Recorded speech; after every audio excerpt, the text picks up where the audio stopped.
That's a 200% increase. Those are the ones you need to watch out for. I make over $2,000 in profit. Gave you guys a lot of information. You don't have to work because the market will respect this most of the time. You want to be aware of this when you're trading. Once the trade has been triggered, then I will consider walking away. Like I said, I gave you guys a lot of information. I wouldn't do that in my mentorship program. I don't do that. We go nice and slow, but I wanted to also give you value. So it was a toss up. What shall I do? So at least you have the videos and you can go back and rewatch these videos over the next 3 months and come back and watch it until you get the concept. But just go slowly. The trick is to, when I analyze certain asset, just go to TradingView, pull it up and see if you can do the same thing. And that's what I would recommend. And that's why I wanted to have this call, just to see where you guys are at. And if there's any questions, it was a last minute call. So I wanted to, first of all, acknowledge you guys for showing up here last minute. But please let me know if there's anything I can answer as I go over this. And I'll just quickly go over the 4 things because that's essential. Now, there's something as well I want to make sure you guys understand. And we spoke about this with regards to the news. And if you go to forexfactory.com, you'll see that tomorrow we have FOMC meeting right here. And I mentioned to you guys, and I'm going to change the filter here just to show the US and just the red and orange folders. You'll see here. Can you Yep. share your screen? Because Oh, I'm not sharing. Okay. I thought I was sharing my screen there. So as I've always said, be careful of news, especially when you're scalping the market. But even when you're buying stocks and so on, you need to know, especially the big ones when you're buying stocks. When you're scalping, keep an eye on US and orange and red folder. Those are the ones you need to watch out for. And so tomorrow we have one of the biggest, if not the biggest, federal fund rates. This one will rock the market. This and CPI, they happen once a month. And when that happens, it's mayhem in the market. So it's really important to keep an eye on that. That's going to happen at 2 p.m. But you'll find the whole day, practically, the market is going to be very erratic. So please be careful with this tomorrow. And with that, I'll go and have a look and see what the markets are doing. So I had mentioned to you guys, when you're doing your technical analysis, you can start out with a smaller time frame and you can zoom in to a bigger time frame. Now, when I look at this, I see that the market is flowing fairly nicely, meaning you've got a fairly decent market that's flowing nicely. It's not like I don't like when it does that. Now, this is on the bigger time frame. If you go to, let's say you went to the 10-second time frame, or let's say the 1 minute, it might not, or it might be, it's not too bad. It's not flowing as nicely. On the bigger time frame, it always looks like it's flowing better. And so you want to be aware of this when you're trading. You also want to be aware of the amount of money that you can possibly make. So if you're not careful, you might think that this area here is really small, but just so you get an idea on this 15-minute chart, if you go from, let's say, 58.80 to 59, from here to there, that's a 200% increase, which is good, and it's also bad. Good in the sense that if it goes in your direction, that's great. Bad in the sense if it doesn't go in your direction and you have your stop loss too big, well, then you can get yourself in trouble. But when you're setting up your stop loss, let's say I was to set up a trade right there. I would right click, go to trade, create new order. I would put how many contracts I want to play with. Each contract, when I'm scalping, and the top left, you can see it's the S&P futures. So let's say I put 5 contracts, units, okay? And then I put a take profit of 35 ticks and maybe a stop loss of 6 ticks. And I want to buy or sell whatever I'm doing. Let's say I'm buying at limit, and then I hit that. My order is in there. So there's no mistaken as to where my stop loss is. So when I open it up, if that market was to come down here, and go against me, I'm only going to lose 5 ticks, $375. If it goes in my direction, I make over $2,000 in profit. So that's something I wanted to make you guys aware. Always know what's going on the x-axis. But if you put an order in and you've got your stop loss and your profit, well, you don't have to worry because the market will respect this most of the time. I don't like to do this, guys. I like to be there. You're dealing with technology. You don't want to be in a situation where the market comes down and goes against you and doesn't respect this. Now, the only time I will walk away is once the trade has been triggered. Then I will consider walking away, meaning the trade is now live, meaning the market came down, triggered that, and then the trade is now live, then I'm good. But when it's like this and the trade has not been triggered yet, because the price action is up here, you can see the green line. It means the price action is up there. So up until then, I'm nervous. So I generally don't do that. I will wait until the market has taken my order. And then if I want to walk away, I can walk away. But the reason why is that I know for sure my stop loss is 375. And I know for sure if it goes in my direction, I'm going to make over $2,000 in profit. So I'm on the 15-minute chart. If I want to find out where the market is going up here, which Fibonacci would I take? So the market is up here. It comes down. It goes up. If it keeps going up, where is it going to turn around? Potentially. So what Fibonacci would I take? You mean the left to the right? Is that what you're asking? Yeah, I would go from here, left to right, Yeah. here.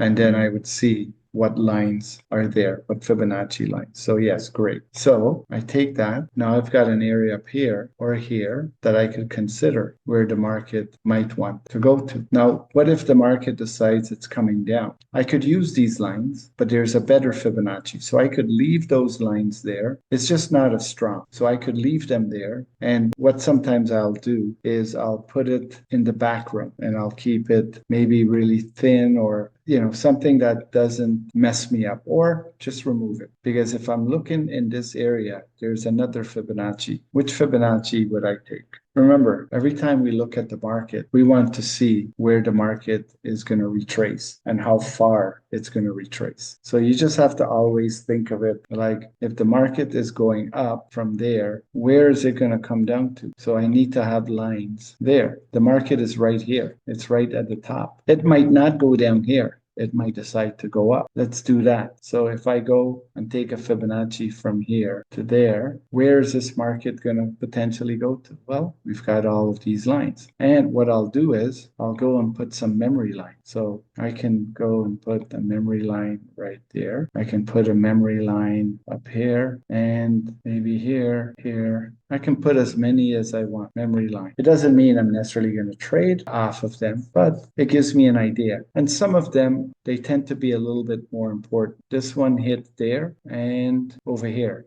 to the left. Let me move that. Let's try that again. So when I see a memory line that hits twice, it's telling me that this memory line is even more potent. It's even more potent. You can see it here as well. Here and here. So I like to keep that in mind. And you should be asking yourself, had you looked at these memory lines and traded just off the memory lines, how many times did it hit, right? So meaning if you didn't know what was going to happen here and the market was coming up just off that memory line alone, sorry, that's this one here. Let me try that again. So here, the market came down and bounced off just that memory line that was existing. And same here, the market came down and bounced off that memory line in the past. So that's why you want to put the memory lines. Okay, let's move on. So now that we've got all of these lines here, we can look to see if there's any areas of confluence. And I don't really see anything yet. I mean, these two are pretty close, but I'm not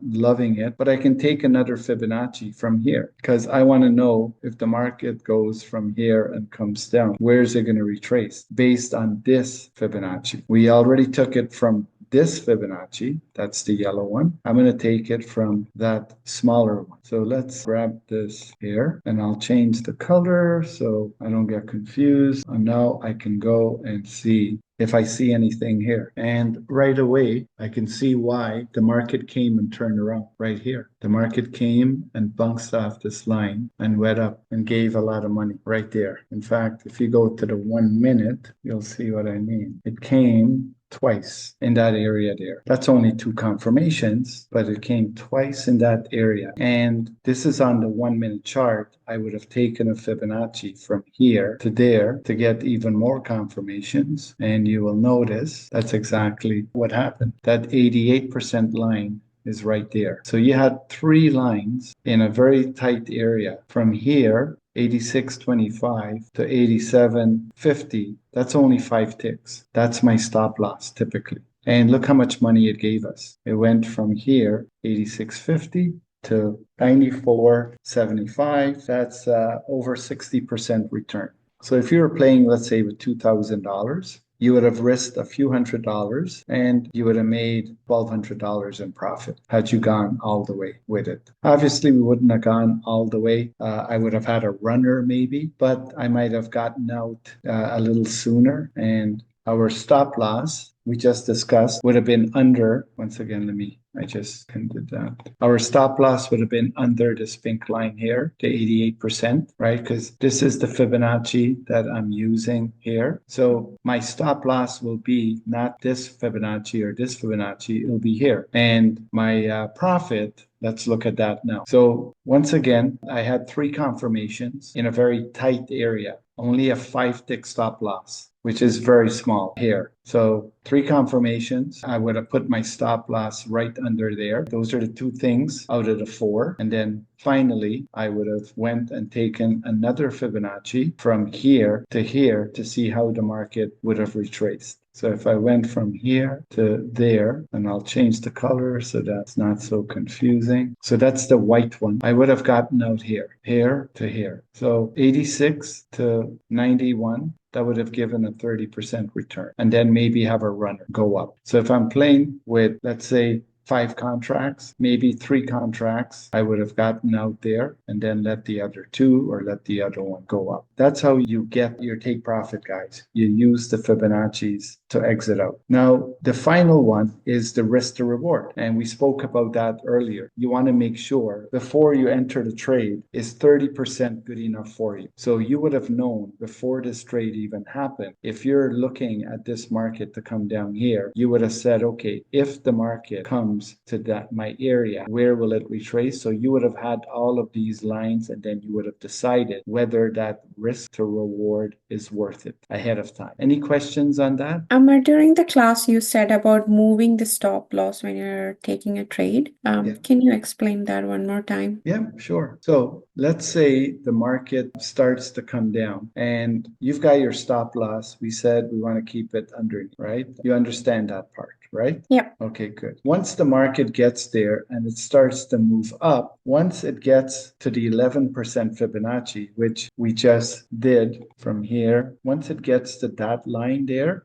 you would then move, that area is 66.88, let's say. Once it gets to 66.88, then you would move your stop loss up to where you entered the market. So that way, if it does turn around and come back down and starts to go down, at least you don't lose any money. You can also take profit at that 11 or the 23, but you want to move your stop loss towards your profit. You don't want to move it this way. You don't want to increase your possibility of losing money. Okay. So these are the 4 things, guys. And whatever I did on the 1 minute chart, I can also do on the 1 hour chart. So when I'm looking at the market, it doesn't matter whether it's 1 hour or 1 minute. The charts and the tools that we use work the same way. The only thing that matters is how much money is there to be made. And that's why you have to keep an eye on the y-axis, on this number here, to make sure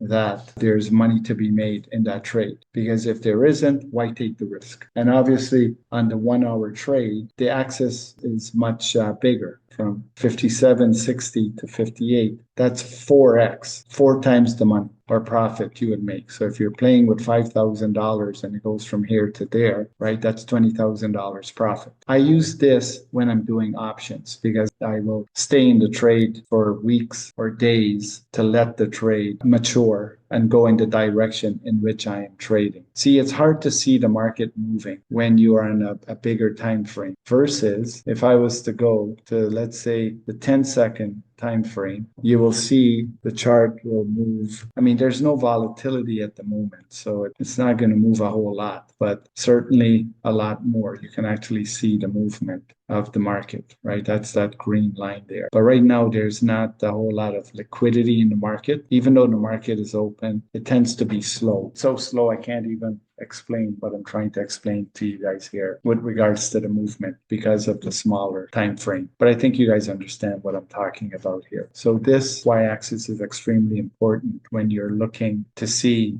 how much money is available to take out of that trade. All right, let's go back to the 1-day chart. I started out with the 15-minute chart to do the analysis. And remember, you can do this analysis anywhere. It's the exact same thing, Fibonacci, always from left to right. And these are all areas of probability where that market could come down to. Tomorrow with the news, who knows what will happen? But we don't care because we will just wait for the market to make its move and then we make our move, plain and simple. So we'll be ready for it one way or another. It's going to be crazy violent. So if you guys are trading, just be aware of this. Amar, you mentioned the platforms during the classes.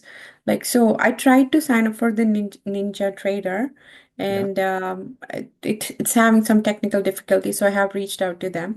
So, but you did mention another platform. So, can you tell me what's the difference between, like, you said one you use for the options and one you use for the futures. So, as a beginner, I don't want to play with, like, once I get into it, I don't want to play with like big amounts of money. For me, I think when I'm saying big amount, it's like, $500. I don't want to start with that. So I want to start smaller so that I feel more confident. And then like once I'm ready, I feel like, okay, I'm ready. Um, that's when I want to move to a bigger amount. So what will you suggest? Well, I use TradingView. That's what I was using tonight. Uh-huh. So you can set that up. You can get a free account there to practice. Yeah, And I did that. And okay, then good. yeah, I did Yeah. the like the Ninja Trader, that's your broker, right? No, Ninja Trader is the platform that I use. I have Okay. a broker that I Okay. use. Yeah. But Ninja Trader is where you want to start. You can practice there as well. I'm Mm-hmm. not sure how, because I have a broker. I think when I started out, Ninja Trader was just a platform. I think they are a broker and a platform now. So I think you could go through them. So ask them the questions, Mm-hmm. see what they say. Because, like I said, unfortunately, I don't know. I have a broker, but I believe you have to put down $700 Okay. in the account. It doesn't mean that you have to trade with $700. Yeah, You can yeah. It's like a deposit. yeah, you can trade with $50. You can do the micro, right? Okay. What I was looking at there was the mini, the E-mini, Okay. which is $500 per contract. But you can do the micro, which is $50 per contract. So Okay. I'm happy to introduce you to her, my broker, if you wish, and she can help you set up a platform or help you set up an account so you can start trading. But yeah, that's what I do. TradingView for my analysis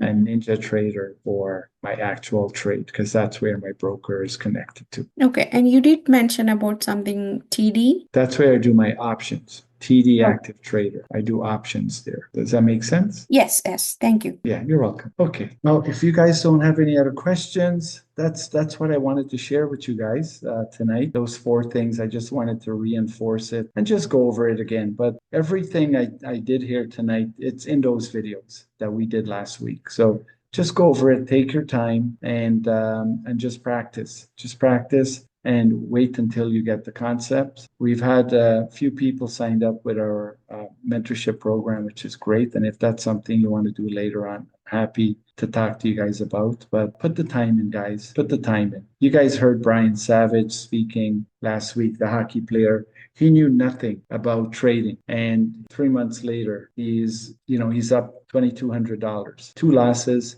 7 wins using the tools. He went through the mentorship program and he's using the tools. And so that's what you guys want to do. Just keep learning, keep being disciplined, make sure you're taking care of your health because you want to be in top shape and not have fear and greed come in because you are going to take losses. Brian didn't have 9 wins in a row. No one does. If anyone tells you they've had 9 wins, no losses, well, they're about to get a loss. That's just the way it is. And so you have to be okay with losses. It's par for the course. And it's okay because remember, our losses are always tiny, our profits are always big. And so when you trade like this, you can afford a few losses and still be perfectly fine.